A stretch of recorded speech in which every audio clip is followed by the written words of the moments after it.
Amigo, amiga, bienvenido el día de hoy.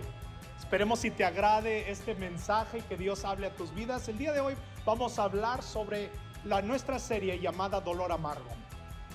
Vamos a platicar sobre la vida de José y las tribulaciones que José pasó y cómo José nunca mantuvo la amargura en su corazón. Y esperemos que Dios te hable el día de hoy. Y una vez más, bienvenido a Vino Nuevo. Quiero darle la bienvenida a cada uno de ustedes. Qué bonita estuvo la oración. Campus Online, bienvenidos, siéntanse en casa. Y en gusto verlos aquí. Bueno, vamos a empezar. Antes que nada, quiero decirles, wow, me encanta ver a todas las personas vestidos con su jersey favorito, de su equipo favorito. Sí, qué padre que se lo trajeron. Yo no pude traérmelo porque mi equipo, la verdad, es un poco controversial. Y no quiero ser piedra de tropiezo para nadie, ¿verdad? Que me avienten 2, 3 tomatazos por ahí. Pues no traje mi jersey, pero sí traje algo en representación. Unas botas, ¿cómo les llaman? Vaqueras, sí. Oh, yeah, there you go. El que sabe, sabe, pero bueno. Antes que nada, quiero agradecer a nuestros pastores, Mike, Hannah Richards, por darme la oportunidad de aquí de compartir con ustedes. Y vamos a continuar con esta serie llamada Dolor Amargo. La semana pasada Mike nos estuvo hablando y nos explicó que la amargura, la ira, la contienda, la falta de perdón son como eslabones que se van atando a una cadena.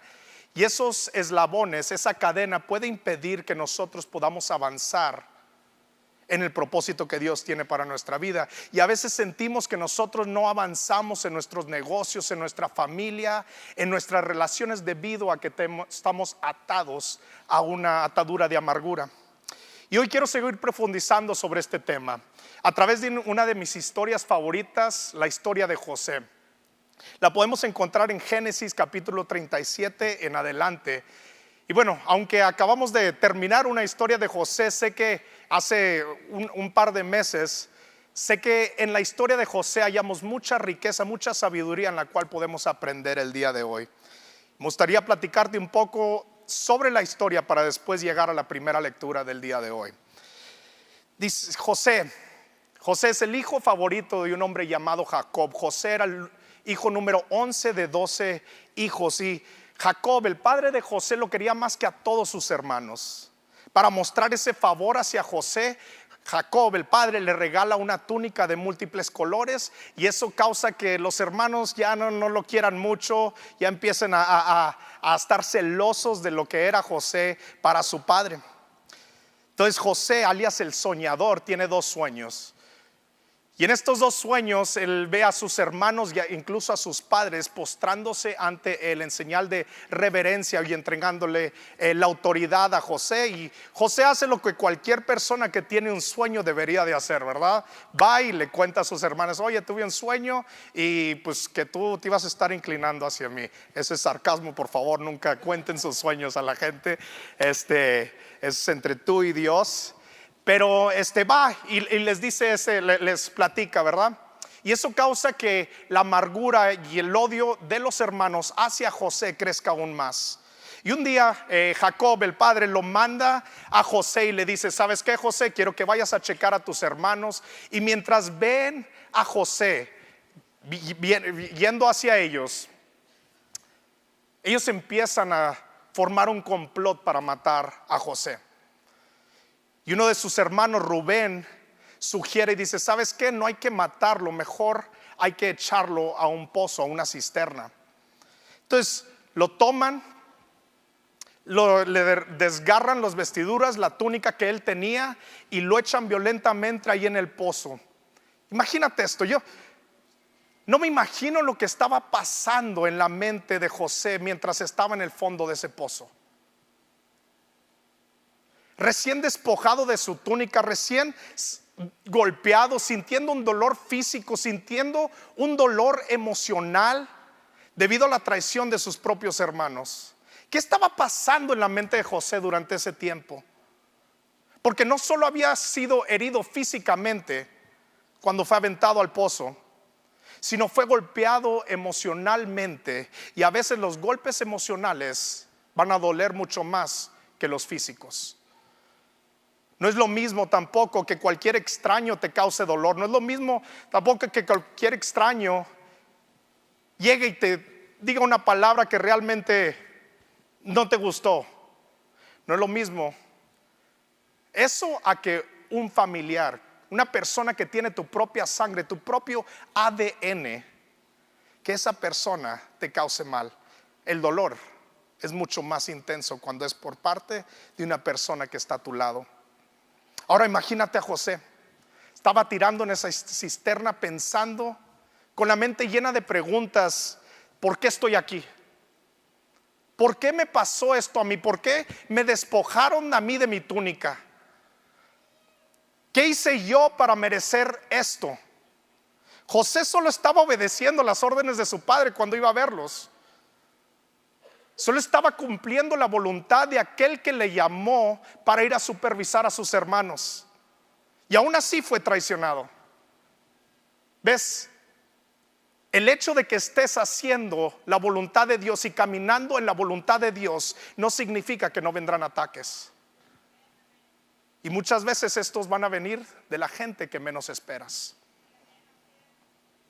Y mientras José estaba en la cisterna, los hermanos ven a unos mercaderes madianitas pasar y se les ocurre una idea: vamos a sacarlo de la cisterna y lo vendemos como esclavo por 20 piezas de plata. Y eso es lo que hacen.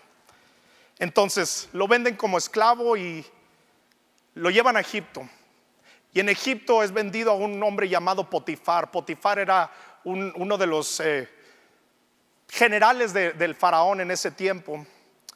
Entonces José empieza a trabajar en la casa de Potifar y empieza a ganar la confianza de Potifar, su jefe. Y Dios empieza a prosperar a José durante ese tiempo. Y pasaron años desde que llegó a la casa y cuando fue puesto a cargo de toda la casa de Potifar, porque Potifar veía que todo prosperaba a las manos de José.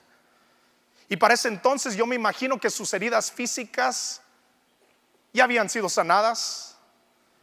Sus heridas emocionales ya estaban sanando poco a poco. Estoy seguro que aún recordaba la traición de sus hermanos, eso es obvio. Pero también él podía ver la mano de Dios en su vida y cómo él estaba prosperando. Y mientras él vivía la promoción, llegó la tentación. Porque muchas veces vienen de la mano. Viene la promoción de parte de Dios y el enemigo te va a llevar la tentación para tratar de desviarte del propósito de Dios. Entonces llega la tentación a tocar su puerta. La esposa de Potifar llega y se le trata de acercar, ¿verdad? Y cuando esta mujer se le acerca a él, José hace lo que cualquier hombre tiene que hacer en esas circunstancias. Se dio la vuelta y huye, corrió rápidamente, no le dio tiempo para el pecado, para nada. Entonces ella se enoja, lo acusa de intento de violación, y esto lleva a que José sea encarcelado. Entonces José cae en la cárcel y en lugar de entristecerse, en lugar de deprimirse, en lugar de enojarse con sus hermanos por todo lo que ha pasado hasta ese punto, él sigue siendo fiel a Dios. Él sigue siendo fiel a Dios a pesar de sus circunstancias. Y en la prisión otra vez empieza a prosperar. Empieza a ver la mano de Dios sobre su vida. Y el jefe de la cárcel lo pone como encargado de todos los prisioneros a él. Y esto es fuerte porque ahí tienes a José en la cárcel. José, alias el soñador, había recibido un sueño de parte de Dios, pero ese sueño ahora se estaba transformando en una pesadilla. ¿Te ha pasado alguna vez? Dios te habla a través de su palabra, Dios te habla a través de un mensaje mientras oras y empiezas a conocer el propósito, el camino que Dios quiere que tú tomes, y de repente, esos de repentes, empieza a vivir completamente lo opuesto a lo que Dios le había dicho. Enfrentar una cosa así como José la estaba enfrentando puede afectar tu corazón y desgastarte emocionalmente de una manera tremenda. Hay gente que ya no se levanta de eso. De hecho, Proverbios capítulo 13 versículo 12 nos habla de eso. Dice: la esperanza demorada aflige el corazón, pero el deseo cumplido es árbol de vida. José tenía la receta perfecta para tener un corazón amargado. José está en la cárcel viendo como su sueño aún no se cumple, pero se presenta después la oportunidad de que José interprete el sueño de alguien más. Imagínate esto: interpretaste tu propio sueño que decía que tus padres y tus hermanos iban a inclinar hacia ti, pero ahora estás viviendo en la cárcel y estás viviendo todo lo opuesto a lo que Dios te había dicho en la interpretación tuya del sueño. Si yo fuera José, yo estaría empezando a dudar si realmente yo tengo ese don de interpretación o no. Solo alguien con una relación íntima con Dios puede estar seguro de que aunque su vida esté cayéndose y esté hecha a pedazos, ellos pueden seguir confiando en Dios y seguir utilizando su don para la bendición de otros. Y de hecho eso se trata la iglesia. Nuestra vida no es ser perfecta, no va a ser perfecta. Y en nuestras altas y nuestras bajas nosotros tenemos que seguir utilizando nuestros dones para fortalecer a los que están al lado de nosotros. Entonces se le da la oportunidad a José de interpretar los sueños de un panadero y un copero, y ustedes saben la historia, ¿verdad? Les interpreta el sueño al copero y le dice: ¿sabes qué? En unos días tú vas a salir de aquí y vas a estar al lado del rey, y cuando estés al lado del rey, por favor acuérdate de mí. Y bueno, ya sabemos la historia, pasaron 2 años y nada, ¿verdad? No se acuerdan de José, pobre José estaba en la cárcel. Pero después Faraón tiene un sueño y ninguna de las personas que estaban alrededor de él podía interpretarlo. Y después ahí el copero se acuerda de José y dice: ¿sabes qué? Yo conozco a alguien que puede interpretar este sueño. Entonces mandan llamar a José de la cárcel, lo sacan, está ante el faraón y el faraón le empieza a dar su sueño y José lo interpreta, le dice: ¿sabes qué, faraón? Así están las cosas. Tu sueño, tú vas a tener 7 años de abundancia, donde durante todo este tiempo tú tienes que almacenar mucho grano, porque después de esos 7 años tú vas a tener 7 años de escasez, donde en esos 7 años de escasez vas a utilizar todo lo que tú ahorraste o cargaste. Entonces el faraón le parece una buena interpretación y le dice: ¿sabes qué? Quiero que tú te pongas al segundo al mando de todo Egipto. Y ahí tenemos a José, recién salido de la cárcel, ahora estaba en segundo al mando en Egipto. Y se vienen los 7 años de abundancia, empiezan a ahorrar, empiezan a almacenar todo el grano. Después de eso empiezan los años de escasez, empiezan los años de hambruna. Y dice la palabra de Dios que no había nada que comer sobre la faz de la tierra. Sobre la faz de la tierra, o sea, Egipto y sus áreas alrededor. Y de todos los países alrededor de Egipto venían a comprar grano, porque Egipto había ahorrado. ¿Y cómo da vueltas la vida? Porque aquellos que intentaron matar a José ahora dependían de él para sobrevivir. Y esto nos lleva a la primera lectura del día de hoy.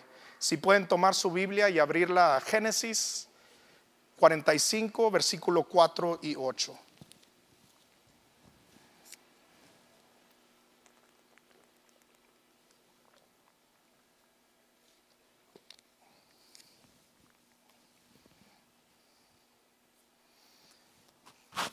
Y dice: entonces José dijo a sus hermanos: acérquense a mí, por favor.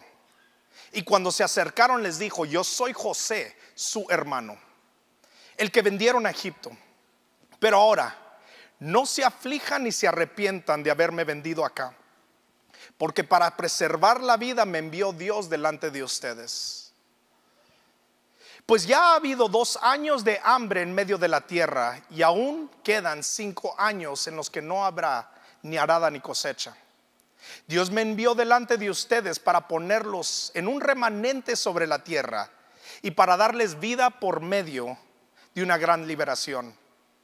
Así que no me enviaron ustedes acá, sino Dios. Él me ha puesto como padre de Faraón, señor de toda su casa y gobernador de toda la tierra de Egipto. Luego después nos brincamos a Génesis capítulo 50, versículo 20. Y dice: ustedes pensaron hacerme mal, pero Dios lo pensó para bien, para ver lo que vemos hoy, para preservar la vida de mucha gente. El proceso de José, desde que fue traicionado por sus hermanos hasta que estaba ante sus hermanos, en el pasaje que acabamos de leer, eran aproximadamente 22 años. 22 años sin ver a su padre, el que cuanto amaba. 22 años de proceso marcados por traición, por esclavitud, por acusaciones falsas, por encarcelamiento. Razones no le faltaban a José para estar amargado, pero jamás permitió que esa amargura llegara a controlar su corazón. Y durante su proceso, José tuvo la oportunidad de culpar a sus hermanos por su situación, e incluso hasta tenía la oportunidad de maldecirlos por todo lo que había pasado. ¿A poco no? Ahora yo sé que aquí nadie maldice, ¿verdad? Pero muchos creen que si no maldices verbalmente, no estás pecando y no cuenta, ¿verdad? Pero la palabra de Dios en Lucas capítulo 6, versículo 45 dice: el hombre bueno del buen tesoro de su corazón saca lo que es bueno, y el hombre malo del mal tesoro saca lo que es malo, porque de la abundancia del corazón habla la boca.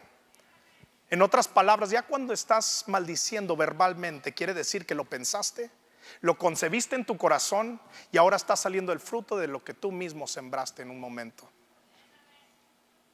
Te puedes dar cuenta de lo difícil que ha vivido una persona, de la forma en la que esa persona habla y se dirige a las personas. Recuerdo que cuando estaba empezando mi residencia médica, yo estaba muy contento, muy feliz, uno de los primeros días, haciendo lo que me tocaba ahí en el hospital, y llega una enfermera y me empieza a decir hasta lo que no. Así sonó, en serio. Empieza a decir hasta lo que no, y me quedo callado. Y en ese momento se acerca un muy buen amigo mío que era mi supervisor durante ese tiempo. Le digo: oye, ¿qué rollo con esta enfermera? No, hombre, me acaba de decir esto, lo otro y lo otro. Y tengo ganas de decirle hasta lo que no. La verdad, todavía no venía vino nuevo, No, sí, ya estaba aquí. Chihuahua. Pero no le dije.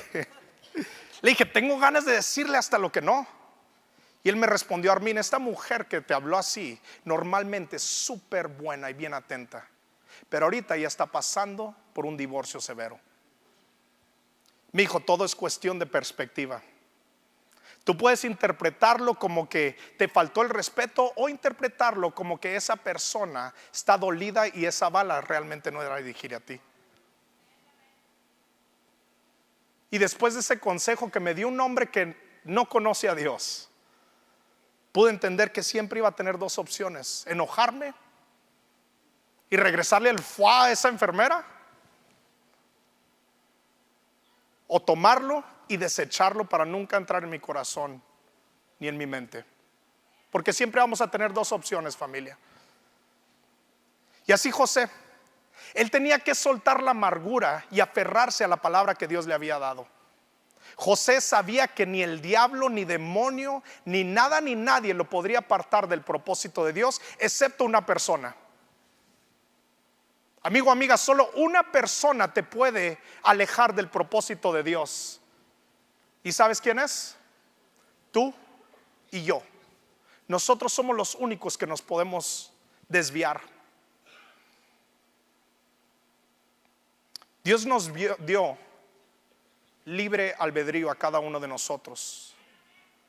De hecho, en Deuteronomio capítulo 30, versículo 19, Dios está hablando a su pueblo y les dice: hoy pongo a los cielos y a la tierra por testigos contra ustedes, que he puesto delante de ustedes la vida y la muerte. Te está dando a escoger la bendición y la maldición.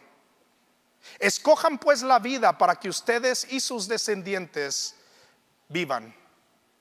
Siempre vamos a tener la opción, dos opciones cuando se enfrenta la oportunidad que nos ofenden. Y es un avanzar en el propósito de Dios, seguir caminando en el propósito de Dios.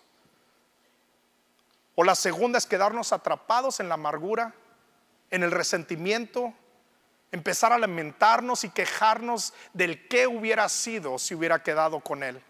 ¿Qué hubiera sido si me hubiera quedado con ese trabajo? ¿Qué hubiera sido si nunca me hubiera hablado así? Un claro ejemplo de esto, de las quejas y el lamento, lo podemos ver en Éxodo capítulo 16, versículo 1 al 3.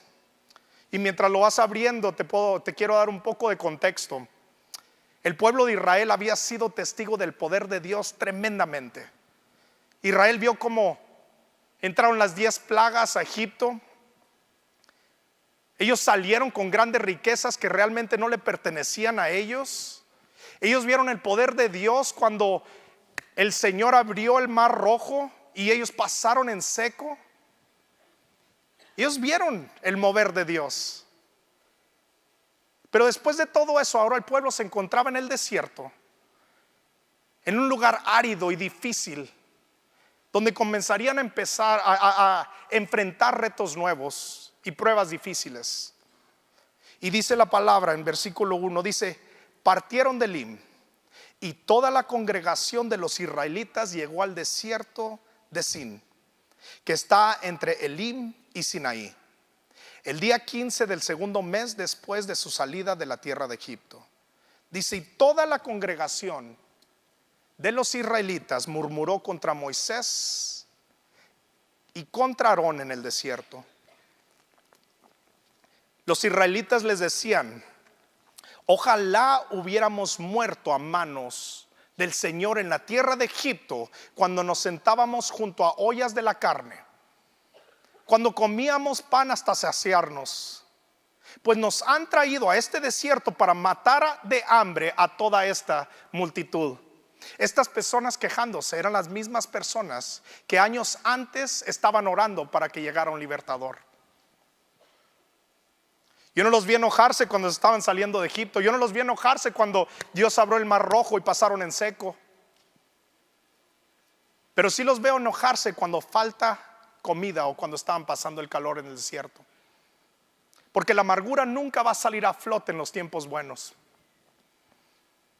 La amargura siempre sale a flote cuando las condiciones no son óptimas. La amargura te va a cegar de las bendiciones de Dios. Te impide ver su mano obrando en tu vida.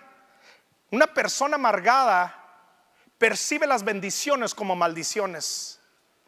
Los puedes escuchar decir cosas como: ay, no aguanto a estos huercos, ya quiero que se terminen las vacaciones para que se regresen a la escuela. Yo sé que nadie ha dicho esto aquí. Mismos hijos que años antes estas personas habían orado porque no se podían embarazar. Vivir en amargura te hace recordar los peores momentos de tu vida mientras olvides los mejores. Una persona amargada rara vez te va a hablar de lo bueno que ellos han vivido. Los israelitas estaban recordando la abundancia de pan y de comida en Egipto, pero olvidaban que esa comida venía atada a cadenas de esclavitud. Yo prefiero ser libre en el desierto que saciado en la esclavitud. Y empiezan a murmurar en contra de Moisés y en contra de Aarón, sus líderes. Tenemos que tener mucho cuidado cuando empezamos a murmurar en contra de nuestros líderes, porque la murmuración es uno de los frutos de la amargura. La amargura puede tomar muchas formas y a veces es evidente que la amargura se toma en una forma mala, ¿verdad? Es evidente eso. Pero otras veces se disfraza de algo que es aparentemente bueno. Puedo ser sincero y sacar ahí los trapitos al sol. No está mi esposa ahorita, entonces me recuerda mucho algo que nos ocurrió a mi esposa y a mí hace varios años. Mi esposa decidió emprender un negocio con unas personas muy buenas, unos buenos amigos, donde pudimos ver claramente la mano de Dios abriendo puertas en ese negocio. y las finanzas ya estaban fluyendo, los contratos estaban fluyendo, la clínica estaba todo estaba excelente y decíamos, este proyecto es de Dios. Pero por una u otra razón el negocio no salió adelante como esperábamos y empezó a haber tensiones entre la sociedad, entre los socios. Y una vez uno de los socios le manda un mensaje a mi esposa faltándole el respeto. Y cuando lo vi, Jesus, salió el Armin AC antes de Cristo, ¿verdad? Porque sí, en serio, a mí me puedes decir lo que quieras, pero a mi esposa y a mis hijos ni me los toques, ¿verdad? Entonces yo le hablo, como las 7, 8 de la noche, le hablo y le dije, oye, vamos a vernos. Y luego me dice, ¿ahorita? Y le dije, sí, ahorita. Dijo, pues ven a la casa. Le dije, no te quiero ver en la casa. Le dije, te quiero ver afuera de tu casa. Y luego después me dice, no puedo, ven a la casa si quieres. Y le digo, bueno, está bien, vamos a tu casa. Y pues ya como iba a ir a su casa, pues le dije a mi esposa, vamos, ¿verdad? Vamos. Iba bien prendido, perdónenme, pero yo sé que nadie se pone así aquí, pero yo sí, Iba, pero bien enojado en el camino, pensando en cómo lo iba a herir, pensando qué quería decir yo. Y el Espíritu Santo me habla antes de bajarme de mi camioneta y me dice, tú no vas a decir nada, te vas a quedar callado y vas a escuchar lo que Él quiere decir. Y yo como que, ¿por qué ahora me estás diciendo esto? ¿Por qué cuando te pedí ayuda en el negocio no escuché tu voz? ¿Por qué cuando te pedí dirección en este negocio yo no te escuché nada? Pero ahora cuando quiero sacar todo el barrio en contra de me dices que me quede callado y escuche. E hicimos exactamente eso. Llegué a la casa, puse mis manos sobre la mesa y lo escuché. Lo escuché, no dije una sola palabra hasta el último, nunca lo interrumpí. Y salí de ese lugar y créeme que salimos llorando de tanta felicidad porque sabíamos que era una victoria espiritual. El negocio todavía seguía mal, pero sabíamos que Dios había hecho algo ahí. Y si te soy honesto, yo pensé que yo estaba manejando esa amargura de una forma adecuada porque era un hombre de Dios. Pero poco a poco empecé a ver mi carrera como un vehículo de venganza en contra de Él.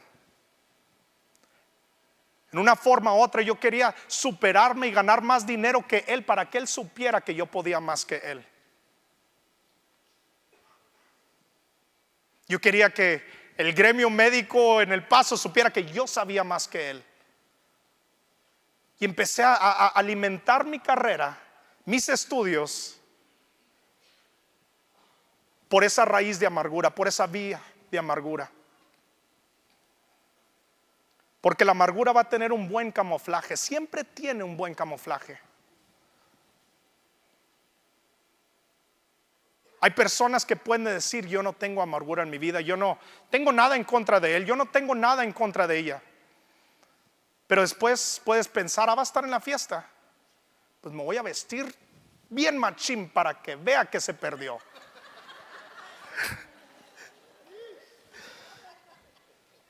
Voy a tener un mejor negocio que él o ella. Y todavía lo tratamos de espiritualizar diciendo, para que sepan que Dios está conmigo. Pero así es la amargura. Hay veces que dicen, voy a predicar más machín que él, voy a cantar mejor que ella. Y todo esto, amigo o amiga, enferma tu corazón. Y para cerrar bien el chisme, porque no quiero que les haga daño y para que oren por mí. Mientras le echaba todas las ganas al negocio, que no estaba prosperando, mi carrera estaba despegando muy bien. Nuestro matrimonio en ese tiempo estaba cayendo. La amargura y el estrés me llegaron a decirle a mi esposa las peores cosas que yo jamás en la vida voy a poder regresar. Cada vez que estábamos juntos después del trabajo, empezábamos a hablar de números, empezábamos a hablar del negocio y por qué, y empezábamos a gritarnos.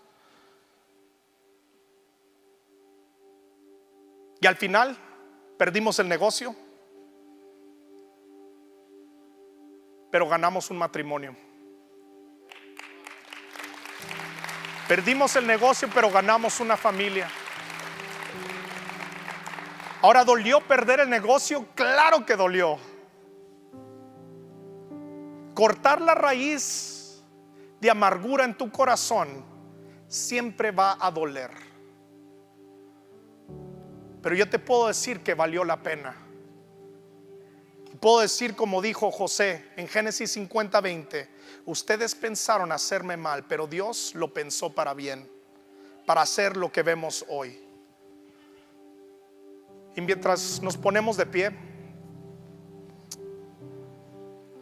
yo no sé qué has pasado durante estos últimos años. Yo no sé qué ofensas han lanzado a tu vida. Puede ser la traición en tu hogar, en tu familia, con tus hijos. Yo no tengo idea qué has pasado, solo Dios sabe. Y tú puedes llegar a decir que tú ya no sientes nada en contra de él o ella.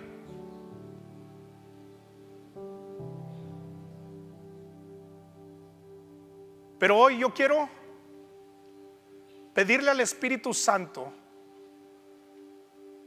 mientras oramos, que nos revele las áreas de nuestra vida donde hay raíces de amargura, para poder desarraigarlas de una vez y para siempre.